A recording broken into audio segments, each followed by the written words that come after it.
welcome Dr. Eric J. Crall. Come on up, doctor. And I'm going to go and get your PowerPoint set up. Give me 1 second.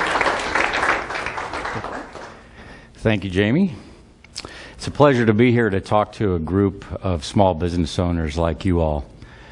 My goal is for each of you to leave here tonight with a clear understanding of this new and innovative healthcare delivery model, which truly is a disruptive force in healthcare. And most of the people at the top who are much smarter than I believe that this direct care model will become the basis of the way we pay for our healthcare. So as Jamie said, I'm a family physician. I spent the majority of my career as a fee-for-service doctor, so I understand all of the obstacles that insurance places on healthcare and healthcare delivery. I am not anti-insurance. Most of my patients have insurance. I am interested in explaining to individuals, families, and small business owners how you can drastically lower the amount that you pay each month on your health care once you have the opportunity to have a primary care physician who is your advocate for helping you get through the maze that the healthcare system is for a low monthly payment equivalent to a gym membership. Once you have a doctor like that that can help you get through the system and help you manage your high deductible so you don't spend it all, it's a game changer. So the amount that you spend each month to have your own personal direct care physician helps you lower your overall health care expenses each month by a lot more than that. And by the end of the talk, hopefully you'll understand how to do that. It's particularly key for the business owner, though, because this model is interesting. It's going to take off, but it'll just occur in bits and pieces around the country unless we show business owners and the smaller businesses and then larger and larger businesses how this is the way to give your employees a health benefit and reduce the amount of money that you're spending each year that forces you to lay off employees or ship business overseas. I'll keep coming back to this key concept. There we go. That really underscores the whole theme tonight.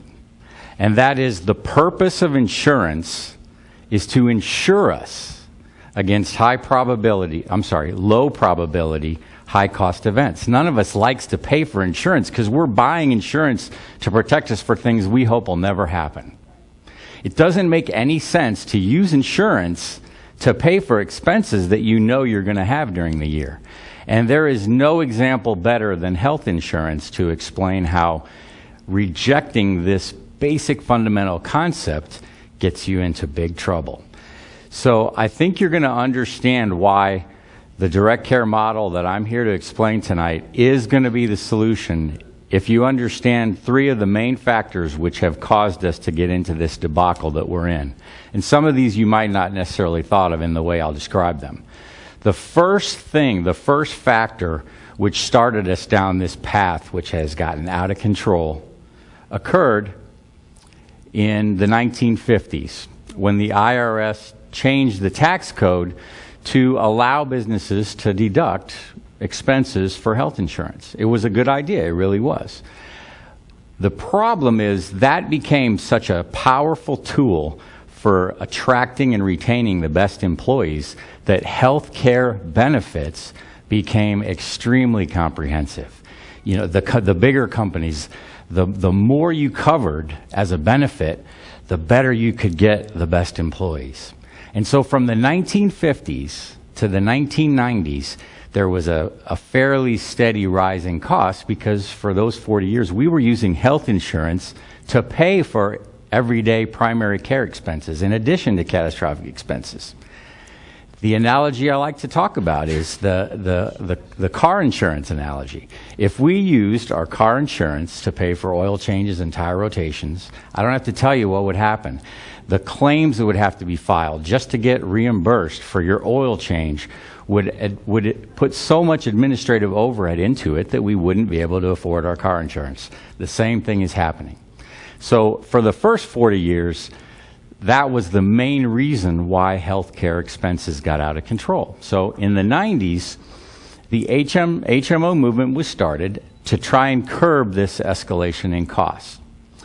But that introduced a huge layer that only served to further drive up costs dramatically. And economists call this the I don't know and I don't care problem that HMOs started. Because now nobody knows what anything costs. And nobody cares because they're not the one paying for it. And that was huge because now everybody has their great plans through their employers, and they're entitled to the MRI. They're entitled to all this, and they don't know what it costs. You can't even ask the doctor or the hospital, what's this going to cost? I don't know. It's all contracted through the insurance companies. So we had a fairly steeply rising cost curve, and then in the 90s it shot straight through the roof because now nobody knows what anything costs, and everybody wants every test under the sun. And we're not even going to talk about the effect that malpractice insurance and doctors being afraid of being sued. That's a small part of this. So as the cost curve really started to shoot up, now you have more and more people not being able to afford insurance. So there's more uncompensated care going to the hospitals. So now the hospitals drive up their charges because they have to get reimbursed for all that uncompensated care. So this is the second major factor that was so important that it led to the third major factor, which of course was the Affordable Care Act. I mean, our economy had to be so tied to the rise in healthcare costs that politicians were able to pass a bill related to this. I mean, things got so bad that the Affordable Care Act was able to be passed. And there are a lot of losers, there's some winners, but the impact that the Affordable Care Act had has been most devastating for middle class and business owners. What happened is now the insurance industry has to pay for pre-existing conditions. So they had double-digit increases in premiums every year from 2010 on. They knew they were going to be on the hook to pay for a lot of things, so they raised the premiums. In addition, early on, the healthy people who didn't want to have insurance anyway, the penalties were so low early on that the healthy people continued to go without insurance. So that was supposed to balance out all the people who had all these pre-existing conditions. So 2011, 2012, 15-20% increase in premiums every year. So that was the third factor which has gotten us to this point where the costs are so out of control, no one can really stop it at this point. And the only winners really are the very select few people whose incomes are low enough that they get subsidized insurance, and they also qualify for what they call share of costs, where they don't even have to pay the high deductible. Everybody else is a loser. The doctors are losers, the middle class. The business owners are the biggest losers in all this. Because as a business owner, you want to do right for your employees. You want them to be well. You're invested in their physical wellness, their emotional wellness, for them to be happy, productive employees. All of these factors have stripped the business owner's ability to do this because there are no real health care benefits anymore.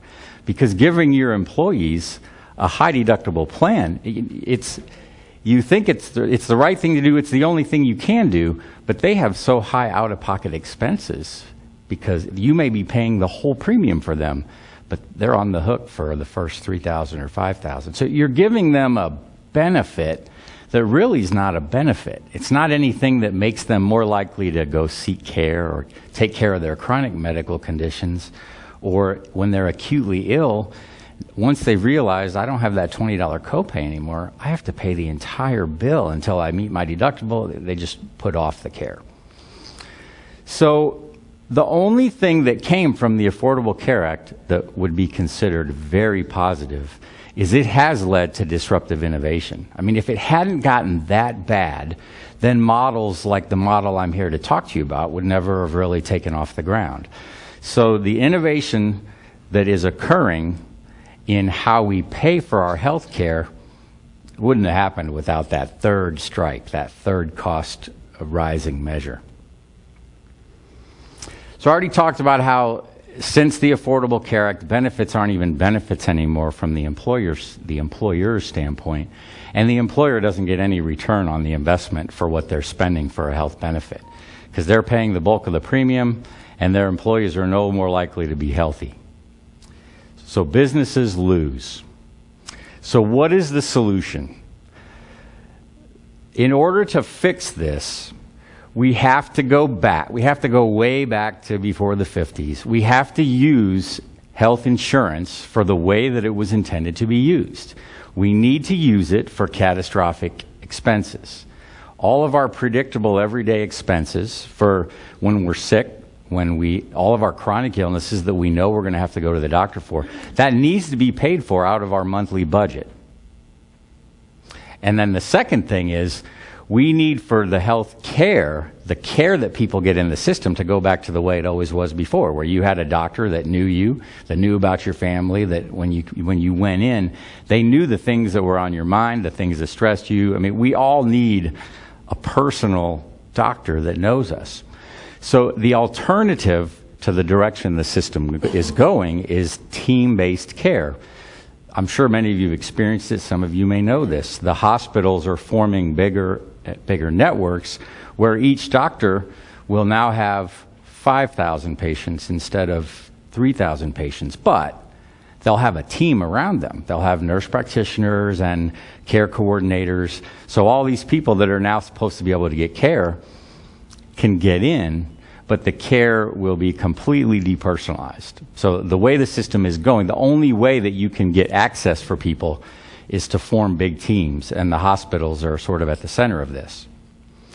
So the alternative is for everybody to have their own personal direct care physician that they can see whenever they need to, same day, long appointments, no waiting.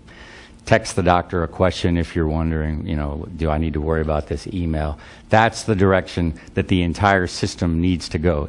The base of the system needs to be that accessible, affordable direct care. So it's quite simple. It just works as a gym membership. It's a monthly subscription, a monthly membership fee, and that covers everything. So it doesn't matter how many times you go to the doctor. It doesn't matter if you go to the doctor. Just like a gym membership, it's just a low monthly fee. In my practice, it's $50 or $60 a month, depending on age. The national average is probably $70 to $75. It's never as high as $90 or $100, because once you get up to $100 a month, it's no more affordable than a concierge physician that charges $1,500 a year. So the basis of the direct care model is we don't bill insurance at all. So we strip all the overhead that's associated with billing insurance and keep small staffs, small offices, and we pass the savings of all that on to the patients in the form of these lower fees. So, we're not anti-insurance. We want you to be able to get insurance that you need for catastrophic expenses at a low cost, and be able to see us for anything you need whenever you want, and you're not going to be paying, if you have to go 5 times that month, you're paying the same as everybody else every other month. So that's how it works simply from the business standpoint. But the real benefit is that you're hiring your doctor to help you manage your health. Your doctor is your advocate, as I said earlier, to help you go through the rest of the complex system in a cost-effective way. So if you have your high deductible plan and you need an MRI, your direct care doctor can find out where's the lowest cash price for that, so you can save your deductible. Because of the accessibility that you have, you're less likely to have to go to an emergency room, and so you're not spending your deductible on that. You're more likely to be able to get problems managed without just go to this specialist or go to that specialist. So the opportunity it gives you to lower your costs every month. That's the biggest thing that I have a challenge getting prospective new patients to understand is this isn't all of your care that you're used to plus another $50 or $60 a month. This is going to change the amount that you spend every month. It's going to lower it by more than the amount you're paying every month to be a member, especially people that are on a lot of meds. So the other big factor is that fee-for-service medicine is there when you're sick. Direct care medicine is to keep you healthy. So your direct care doctor your personal physician is there to make you accountable, help you be accountable for healthy habits. So as a fee-for-service doc with 3,000 patients, I mean, I always did my best to try and get to know everybody personally, you know, kept notes. I think I did an okay job of that. But when I saw you, you know, it's okay, you need to do this, you know, try to lose weight, exercise, and see you next year. It's out of sight, it's out of mind. I got too many patients that I have to see every day. In a direct care practice, it's once a year having a visit to set your health goals for the year, and then it's how often are you going to come in so that we can track your progress towards these goals. Come in every 2 weeks, come in every month. Why not? You're paying for it. Maybe you're supposed to come in 3 months and you don't show up. I mean, I'm going to be right there. You know, what's going on? Why didn't you come in today? It's full accountability for being healthy, not just see you when you're sick. Yes, sir. So does this membership package include things like blood tests? Yeah, great question. Everything that is done in the primary care doctor's office is covered. You should have insurance for all those extra things. If you need labs, you need x-rays, you need to go to a specialist. In the event you have a true emergency and you have to go to the emergency room, you need insurance for that. So if I send you somewhere to get testing, you would use your insurance for that. If you don't have insurance or you have a high deductible plan and you're worried about how much that's going to cost you, I direct you to the lowest cost for that. And as an example, an MRI is $1,200, $1,500. If you have an insurance plan, you get a negotiated discount of $700 or $800. But if you have no insurance, I can send you to one of 3 places for $300 for an MRI. I mean, if you have insurance, you can't go in there and get that cash rate. You have to pay whatever the negotiated amount is. But if you have a high deductible plan, it's pretty easy to say, look, I don't care that this isn't going towards my deductible. I'll give you $300 right now for that test, and they'll take it. But it's easy to find really affordable rates for x-rays, labs, and then prescriptions. I mean, I might as well address that now because that will come up. Prescriptions are a big issue, but there are low-cost options for most medicines. I mean, there are some categories for, you know, the things you see on TV, the expensive ones, you know, for psoriasis or lots of expensive drugs. But for most everyday problems, blood pressure, diabetes, cholesterol, if you need something for your asthma, if you need an arthritis medicine, there are options for medicines that are $4 a month, $10 a month. It is really unusual that I can't give someone a medicine for something they need for $10 a month. So again, it comes back to having someone who's your advocate, who is going to help you find the low-cost options for everything. So, yes. How about when they need to be referred to a specialist? Yeah, and with specialists, if you have an insurance plan that has a network, you have to go to a specialist that's in your network. If you do not have an insurance plan at all, then part of my job is to know which specialists in each specialty are friendly to cash pay patients, you know, who will give you an actual reduced cash pay rate.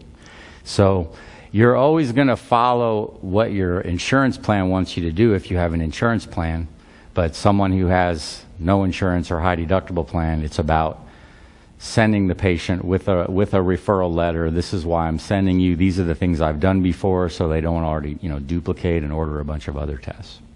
So, and I've cut my talk probably in half to allow plenty of time for question and answers. I don't mind if you stop me during the talk to ask questions. So, yes. You mentioned concierge service before, which I've heard of, but I was wondering if you could distinguish between those two. Excellent. Concierge and the direct pay. And also, is the idea for both concierge and this essentially you're just going to pay the penalty? Like, as far as the...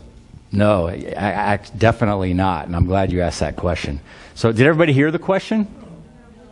So it's kind of, to summarize the difference between direct care and concierge medicine, and then he asked, is it basically the idea that you're just going to pay the penalty? So you have a doctor that you can see, and then you're just going to pay the penalty. So great question. I love that question. And I didn't plan it. First of all, cash doctors have decided that we do not want to deal with the hassles of the insurance company anymore. So the way a concierge doctor reduces their administrative hassles is they lower their panels to 200 or 300, but they keep taking insurance. So they're still dealing with the hassles, they're just minimizing it by having smaller panel sizes. And they can do that by charging a $1,500 to $2,500 a year. And that gives you the personalized service of your own doctor. So you can text, email, you can come in whenever. So direct care is the exact same personalized service, no difference at all. But we've stripped all the overhead associated with billing insurance, and so we can have small practices with lower fees. So in my practice, $720 a year, it's the same service as $1,500 or $2,500 to a concierge physician. I don't have any trouble offering the same service at that low price, because once I decide I'm not going to bill insurance, the costs associated with having a medical practice go way down. So they are the same, other than the cost and the way it's achieved. So bill insurance for 300 patients, or don't bill insurance at all and have slightly more than that, but still a very low number that allows you to give people the personalized care. Now, the rest of this talk, I will get into the options for how you combine the direct care with your regular insurance, and there are several good ways that you can meet the requirement to have insurance and not have to pay the penalty. So I think one of the bigger points of this is you should have catastrophic coverage, but once you have a direct care practice that you can leverage, now you can meet the Obamacare requirement, avoid the tax penalty, and have a doctor that you can see whenever you want. So I'll get into that more. So when a business owner pays the membership to a direct care practice for their employees have all the primary care they need whenever they need it at no out-of-pocket cost to them, because their boss is paying the membership fee. So that is a health benefit, because you're giving your employees their own personal physician whom they can text, email whenever. They can be seen same day for anything. And we do have alternate visit types like phone visits or video visits.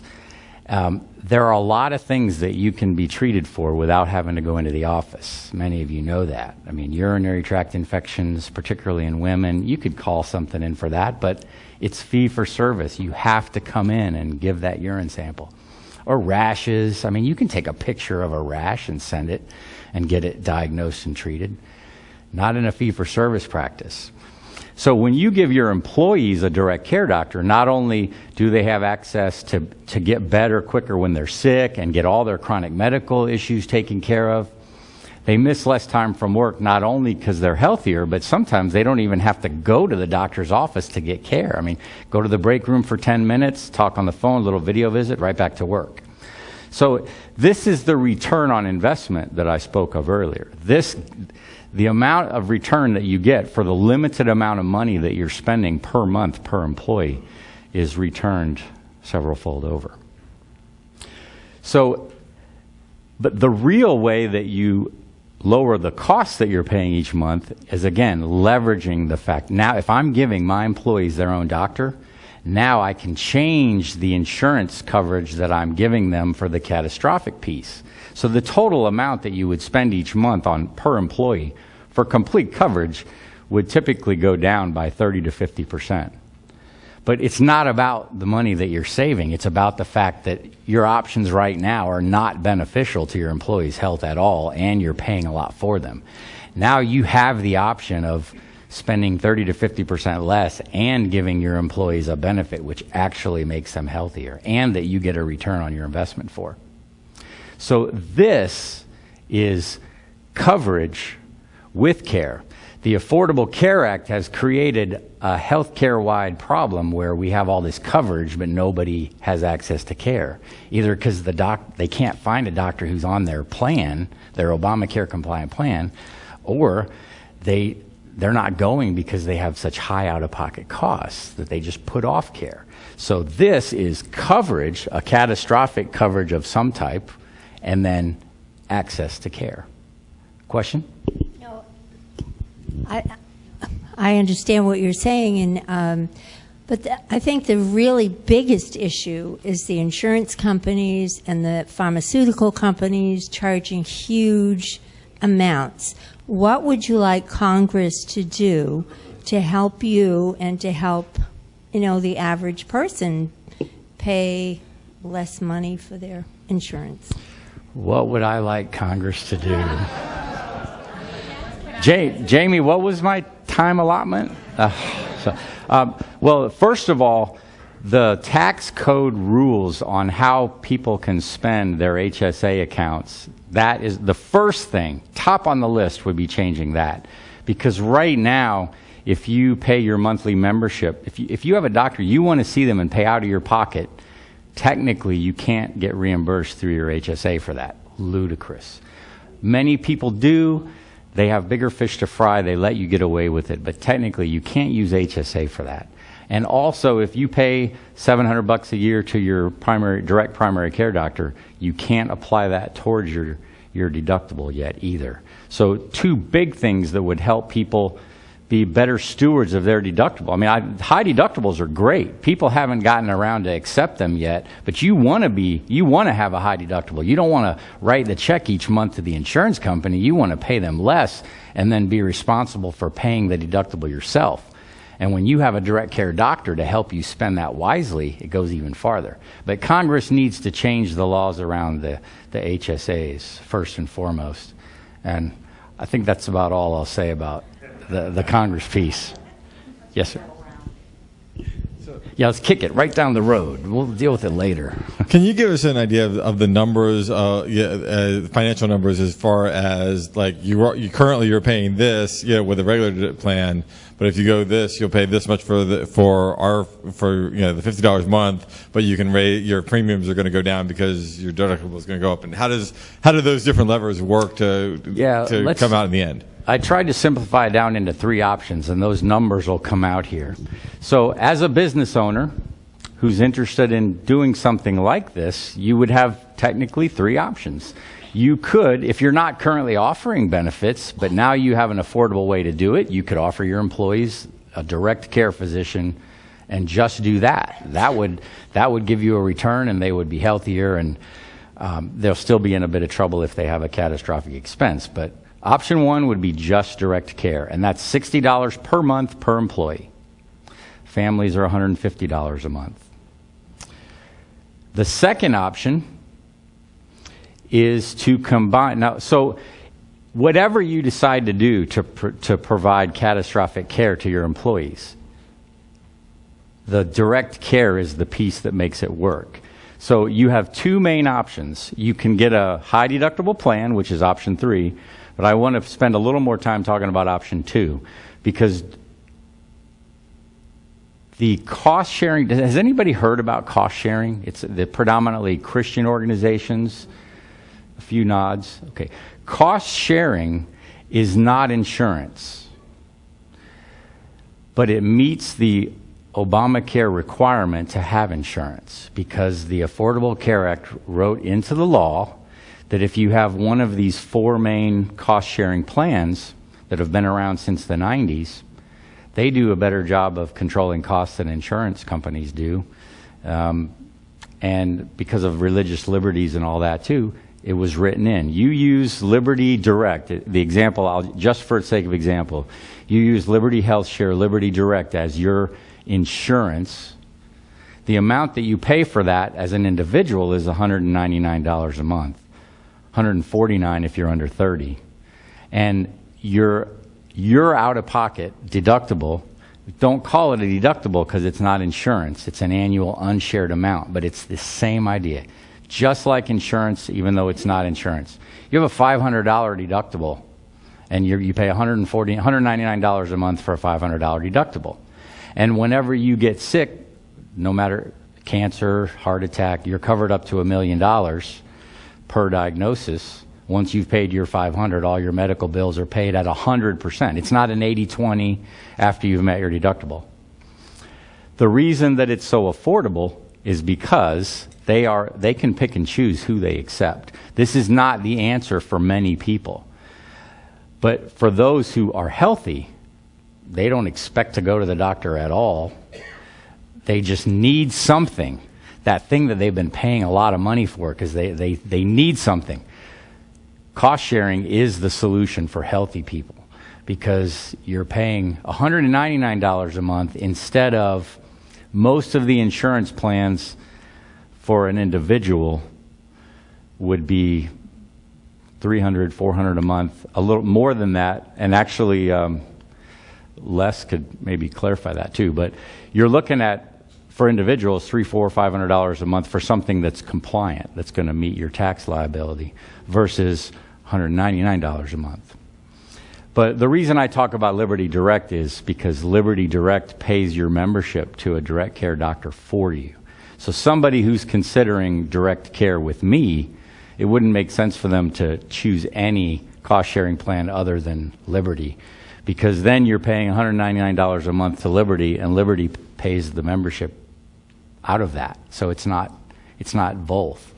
So couples, I can speak more to cost for couples. You know, to add your spouse or significant other to a plan through your employer, you know, your cost is going to go up to $700-800 a month easily per month, and that's with a high deductible. So with a cost-sharing plan like Liberty, you can spend $299 a month, $249 if the youngest spouse is under 30, and it's just a $1,000 deductible. So I mean, it's at least 50% less cost. So I'm not here to promote any specific thing. I'm here to let you know the different options, and how once you're talking about direct care for your employees or yourself or your family, these other options they're on the table to talk about. So the third option would be a traditional approach where you get a high deductible plan that's compliant with Obamacare, so you're not going to have to pay the tax penalty, and then you combine it with the direct care. So for members of this group, which broker would you go see other than Les and April, right? Because they've been longtime TBBO members. So, but what happens is once you have the direct care to combine it with, that changes the game, because your broker can help you find a plan that is lower premium than what you would have to pay otherwise, because you can take on a much higher deductible when you're going to have a doctor that you can see for most of the things you would need. And the Obamacare compliant issue requires, I don't want to get too technical about it, but there's 10 elements that the plan has to cover to be compliant. And if you have a direct care doctor, that meets some of those elements. So the insurance product that you go purchase with the high deductible would carry a lower premium to some extent when you combine it with direct care. So again, the direct care is the care. You just combine that with either a cost-sharing plan that covers catastrophes or a high deductible plan. And the difference in cost is it's 50%. You could bank on about 50% less. Yes? How large is your network? My network? Yeah, this is DPC network. Oh, great question. At this point, my network is me. I have a 2-year non-compete with the Baycare Health System that expires next Wednesday. Yes. So, but trust me, the easy part is recruiting physicians to leave the fee-for-service treadmill, practice the way they always wanted to practice. That's the easy part. The hard part is getting the word out to enough business owners that this is a solution for them, while at the same time getting the doctors to grow the network so your employees have more docs to choose from than me. So, Are you the only one in the Tampa Bay area? I am the only one in the Tampa Bay area practicing direct care.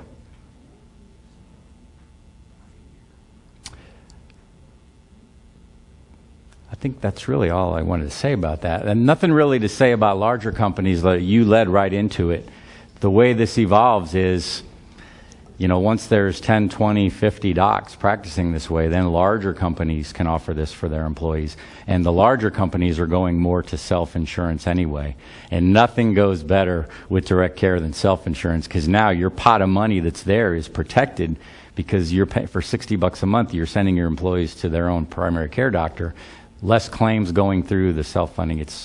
That's the direction this should be going. My role is to make it go that direction in the Tampa Bay area. I don't have any aspirations of going beyond Tampa Bay. There should be plenty of smart docs in other areas of the country that get this and do the same thing in other parts of the country. I just want Tampa Bay businesses to have this as an option.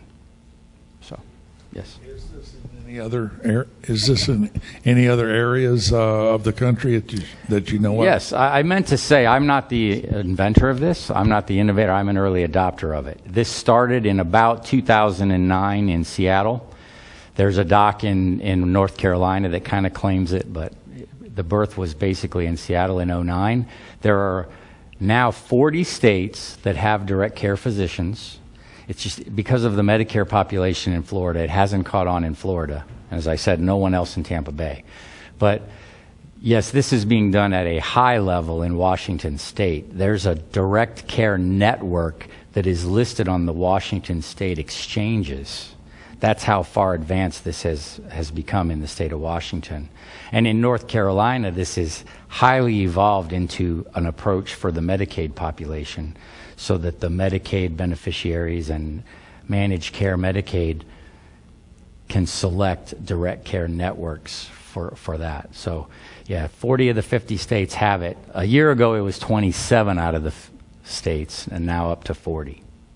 So, I'll come back to you. So, the way I understand it, because I offer insurance to my employees, and we pay a significant amount of the employees' coverage, they can't go out and get their own insurance for other members of their family. So with option one, do they now, if as the employer I stop and I give everybody the direct network, can they now go out and get their own insurance? And the only reason I ask, and I give you a good example, I have an assistant who I pay for most of her insurance. She has 3 children that are uninsured because she cannot afford the other insurance.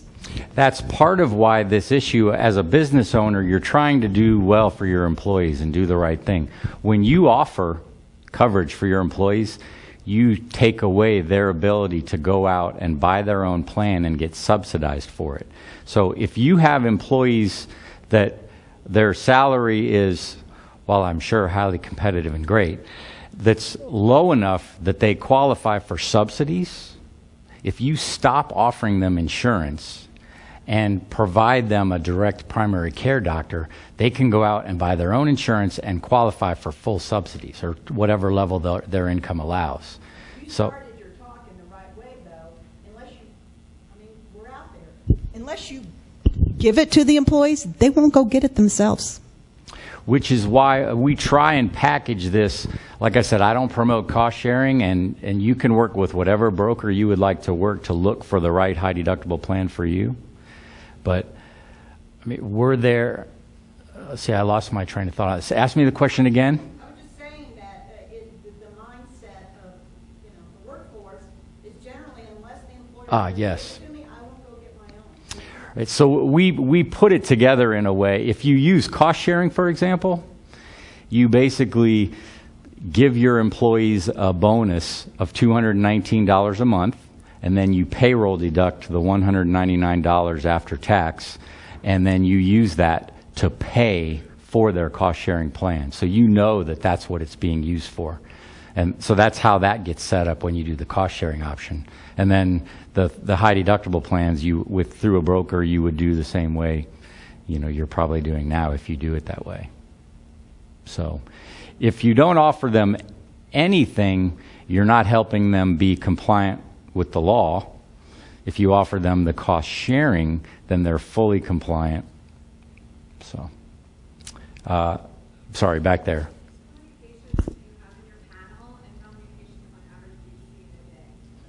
That's great. When I had 3,000 patients, I would typically see 20 patients a day, but it was 3 hours at least at the end of the day with all the administrative stuff. My practice right now is at 2/3 of its capacity, and a busy day would be 5 patients because I have 1 hour appointments. So, I mean, I really wouldn't see more than 8 or 9 patients in a day because I do 1 hour appointments. So. Well, the average around the country is 600 to 800. Most people agree that once you go beyond 800 patients, unless you have a particularly healthy panel, you're not going to be able to deliver the service that you're promising. And another point about that is some people have the misconception that, well, this model is for healthy people. Dr. Crall with that model, he only wants healthy people. We take anybody. The people who need to be seen 4 to 6 times a year, they get more value out of this than everybody, and they're balanced out by the people who come twice a year, but they're paying every month. So this applies to everybody. We seek all patients, and that's what's so great about it as a doctor. All my patients are the same. It doesn't matter if you're an executive of a company, you own your own business, or you sell aluminum cans to scrape up the money for the membership fee. Everybody's the same.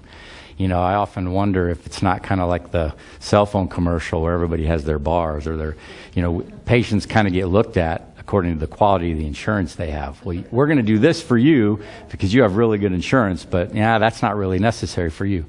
Everybody's the same in a direct care model. Yes? If you see 5 patients a day and you give them all an hour, how could somebody call and say, oh, I've got this problem, and you say you can come in tomorrow? I would say come in today. Okay. Yeah, I mean, it's an 8-hour day. Okay. That's how the model works. Okay. The practice stops building when you can no longer do that.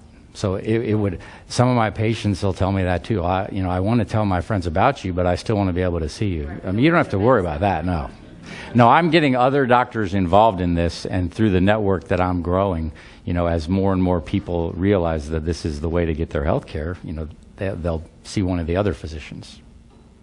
So, yes. I'm finding that the hospitals are absorbing all these doctors and apparently are running their practices. Can you get those doctors out, or some of them out, to do the direct care? Absolutely. Some of them have non-competes like I do where, they can leave with 90-day notice, but they have to go at least 10 miles away from their current location. So a lot of doctors are afraid to do something like this. I was quite fearful myself. But if I provide them a way to grow their practice so they don't have to worry that they're losing, some of their patients, they'll be more likely to say, okay, I can do this kind of model now. But you get a really good point there. Without getting too technical, the hospitals are buying up all these practices because accountable care, that's the term. It was HMO before, but accountable care organizations are popping up everywhere because all the Medicare dollars are going to go to how well you do taking care of patients. It's not going to be you do this, you get paid. The Medicare dollars are going to go where people are well taken care of.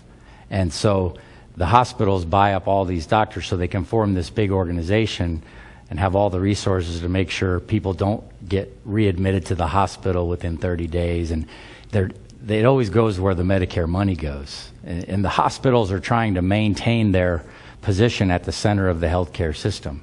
So this is a very disruptive force that has the ability to really disrupt the evolving model only through businesses. I really believe that. This will never catch on as the dominant way that healthcare is delivered unless it's shown to be the model for businesses.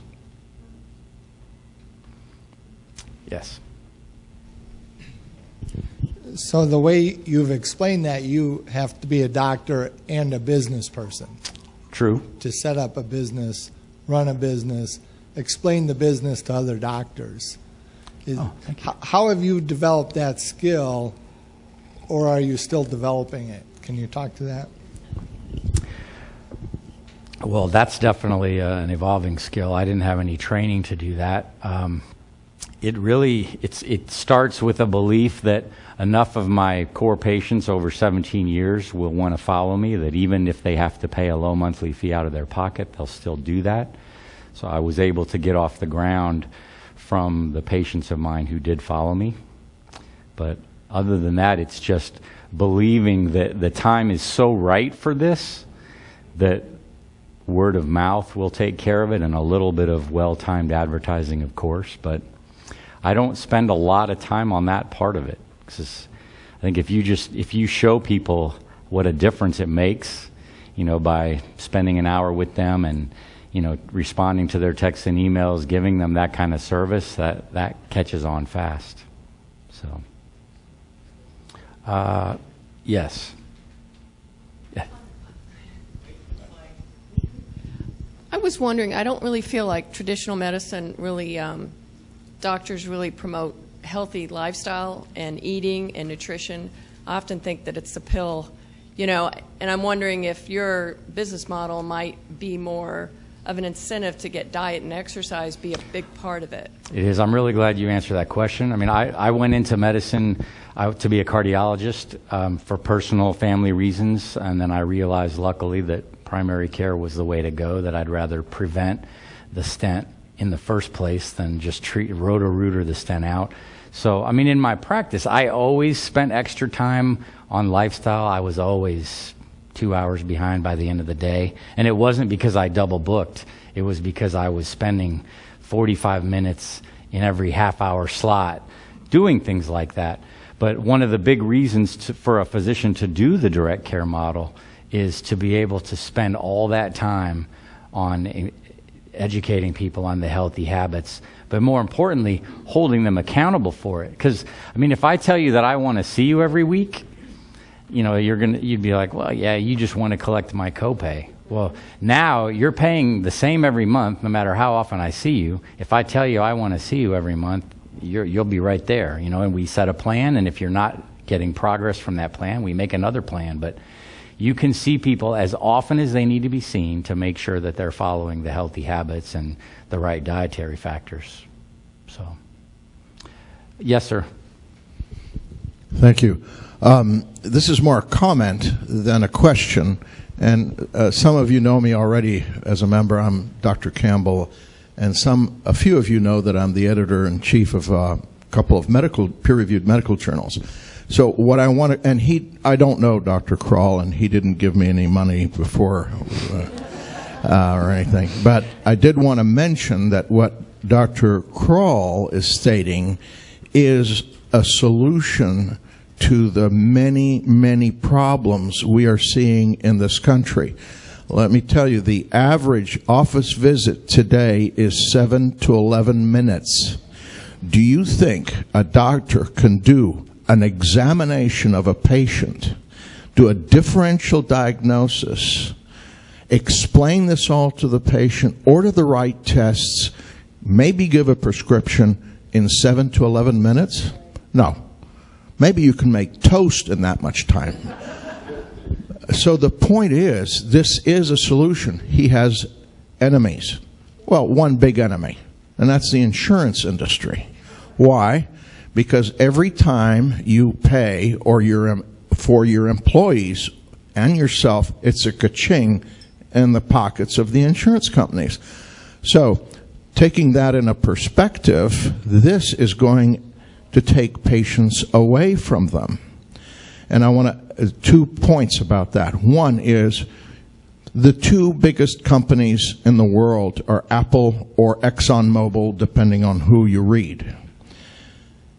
And they're all over the world. You can get Apple phones everywhere, and you can buy ExxonMobil products all over the world, and they have plants all over the world. But do you know that the CEOs of insurance companies, any one of them, make more money every year than either the CEO of Apple or the CEO of ExxonMobil? How many denials did it take for them to get these packages that are in the hundreds of $millions? And the other question is a little bit of what I would call alternative medicine. When you go see the 7 to 11 minute doctor who's fixed. And it doesn't matter what specialty they are. They don't have the time to answer your question. I read that vitamin C is good for a cold. Or is it true that garlic is what, or whatever question that may come up. But the doctor who knows you, who takes care of you and your family, he's going to be able to sit down and discuss it with you. The other is going to, if anything, is going to give you a tear-off sheet, one size fits all, and hand it to you to read later on. You're not going to get the kind of answers that you're going to get from Dr. Crall and the system he is advocating. Concierge medicine was an answer at a time that we thought in medicine it would work, but it's really not that great. It's great if you have a lot of money. But then if you have a lot of money, everything's great. And it's not a solution for business owners. Right. Yeah. And it really doesn't help any business owner. I don't care whether you have a handful of employees or you have, a number of employees. Neither one, excuse me. That's my wife. She couldn't make it, although she wanted to.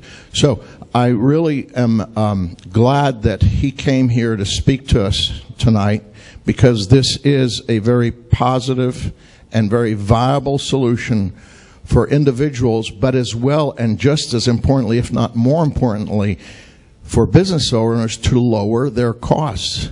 Why? Because you lower your costs, you can hire more people that can give you more, that can eventually develop more business for you. So anyway, just want to mention that. Thank you, Dr. Crall. Thank you. Thank you. Yes.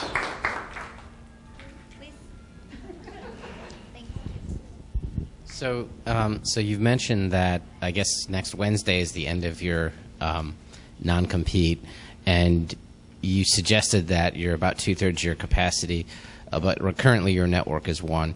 I guess my question is your plan to recruit or hire other doctors to expand your capacity? Because obviously there's a business skill associated with giving patients advice like, well, we should go for this for MRIs or versus that. And that business skill is not going to be something that is going to scale one well to every doctor. You're the only person in Tampa Bay, apparently. And currently, my insurance, I used to be on the individual plans, but my insurance is basically nothing more than bankruptcy insurance, personal bankruptcy insurance. I don't use it. I just pay it. And so I'd like to get on this plan, but I'd like to know, in a few months, are you still going to be growing? Is there going to be capacity? Do you intend to scale? Oh, definitely. The intent to scale is there, because that's the only way to make this the model for businesses. I have no desire to hire any physicians. There are plenty of companies, the number one being Medline. Medline has pretty good market dominance all around the country, and what they do is they hire doctors and set them up in their practice, and then they collect the monthly fees and pay the doctor a salary. I have no use for that whatsoever. It's a way to get out of fee-for-service medicine and have a good lifestyle, but why not do it, be your own boss? It's a simple business model that a physician can follow on their own. So I am going to affiliate with physicians via the network, but all the doctors are going to maintain their own independence, have their own practice. I'm going to pay it forward and give them advice on how to do it like I did. But the only thing they have, the only responsibility they have to me is if they want to be a part of the network, that's how I help them grow their practice. So the docs are going to continue to own this. And, my small practice, when it's full, but by then I'll have other doctors involved that I can help, direct people to. So. Hold on a second. I want to take about 2 more questions. Johanna? Yeah, these 2 right here. Yeah, well, ladies first, sorry. Can you take a Medicare patient? Oh, great question. I love Medicare. Medicare is the perfect complement to direct care, because you have coverage for anything you would ever need outside of my practice. The interesting thing is it's illegal to accept a monthly membership fee from a Medicare patient. So in order to take care of Medicare patients, I have to opt out of the Medicare program. So I am not a Medicare doctor, and that's so that I can see Medicare patients. So it works perfectly. works perfect. It is the ideal supplement to direct care. Yes, sir. So my question is basically kind of an expansion of his, is the fact that, if you're a business owner, you've got employees in Wesley Chapel and St. Petersburg and Brandon and Tampa. One doctor like yourself isn't going to be able to service a business like that. So what is your plan to expand? How long do you think that's going to take to get these other doctors in? And how's that going? What's your plan to make that work? Yeah, I'll have doctors in my network in East West 54, Clearwater, Largo, St. Pete, South Tampa, Brandon, Riverview, Town and Country. That pretty much covers Tampa Bay, I guess. But it's easy to, host a dinner. How are you going to get them? Go out, host. Well, multimedia marketing, having brunch and learn. Send out to the doctors. Hey, you tired of fee for service? You want to come out and learn how to do this? Just meeting with doctors in groups like that. Blogging about it, that type of thing. Are you in marketing? Yeah, in general, but that wasn't what I was going to say. All these doctors are so burnt out from having to bill and the 2 hours afterwards and not being able to take patients that this is a great solution for them too. That's the easy part. I just need to convince them that I can help them. Exactly. It's creating the demand and filling the supply at the same time. So you need a marketing team to go out to the companies to maybe approach them about it, right? My marketing team is at the back table if anybody would like to ask them questions. Yeah. Dr. Crall, I'll let you go and wrap up. Do you have any closing remarks there? And we'll go and wrap up the discussion. But Dr. Crall, go ahead. Do you have any closing remarks? Get through everything? No, I think that pretty much covers it. I mean, it really is healthcare the way it used to be, and it's by using insurance the way it was intended to be. That's it. All right. Thank you, Dr. Crall. Thank you so much. Thank you. Great job. Thank you so much.